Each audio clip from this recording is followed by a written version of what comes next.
Bon, alors voyons un peu si on ne peut pas améliorer la photo. On aurait pu le voir au départ, mais on peut le faire encore maintenant. Donc la photo a une certaine définition. Quand vous zoomez, vous voyez qu'à un certain moment, les pixels sont séparés par des lignes blanches. C'est un peu ennuyeux. On peut désactiver ça. Menu affichage, afficher, et vous désactivez la grille des pixels. Affichage, afficher, grille des pixels. Comme ça, quand vous zoomez, vous ne voyez plus ces interstices blancs qui ne sont en fait utiles que quand on fait du web, quand on veut faire vraiment vérifier au pixel près. Bon, on a donc une texture qui a une certaine définition, la voiture aussi. On va voir si on peut améliorer la définition grâce à la nouvelle fonction de Photoshop. Et là, je zoome expressément sur une partie où je vois que c'est censé être net, mais c'est pixelisé. Alors, la nouvelle fonctionnalité de Photoshop pour multiplier intelligemment les pixels, c'est à partir de CC 2015. Donc, avant, ne la cherchez pas. C'est dans Image, taille de l'image. Vous avez bien sauvegardé, même 2 fois de suite, votre image au cas où? Ok, Image, taille de l'image. Et dans la boîte ici, vous choisissez Rééchantillonnage, Conserver les détails. C'est la méthode Conserver les détails. Ici, vous êtes en pourcentage, pas de problème. Vous allez mettre 200%. Vous obtenez donc... Je me suis perdu à image.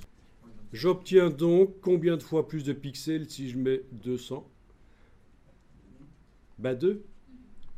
Tout le monde est d'accord? Bien. Vous avez un carré de 1 mètre sur 1 et un carré de 2 mètres sur 2. Le premier fait 1 mètre carré, le deuxième fait 4. Donc si vous mettez 200%, vous avez 4 fois plus de pixels. Ben oui, vous en avez 2 fois plus en largeur et en hauteur, mais en surface, sur la totalité de l'image, 4 fois plus. Donc il faut se rendre compte que c'est exponentiel. À 200%, c'est pas anodin. On passe quand même d'une image de 17 mégas à 68 d'un coup. Alors voyons ce qui se passe au niveau de ce rétroviseur. Je clique dessus ici. Et voilà le preview. Quand vous appuyez le bouton de la souris à cet endroit-ci, vous voyez l'avant. Et quand vous relâchez, vous voyez l'après. Est-ce que vous remarquez que ça lisse de manière intelligente? C'est pas mal ça. Hein? On part quand même de ça pour arriver à ça. Alors en plus de ça, vous avez un curseur qui permet de réduire... Là, je vais agrandir un peu la boîte parce que ça s'agrandit.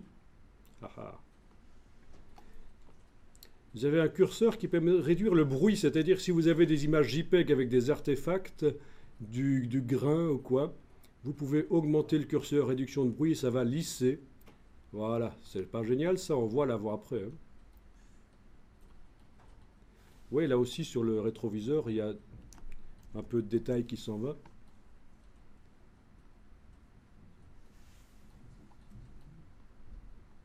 Donc si vous avez des images JPEG avec les gros carrés JPEG, en multipliant les pixels, vous allez pouvoir, au passage, avec la réduction du bruit, lisser. Ici, j'avais des dégradés foireux dans l'image d'origine. Ils vont être lissés.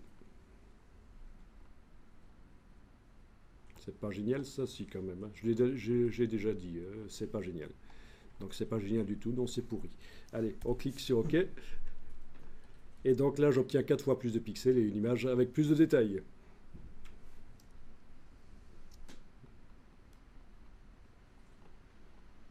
Voilà. Je vais enregistrer.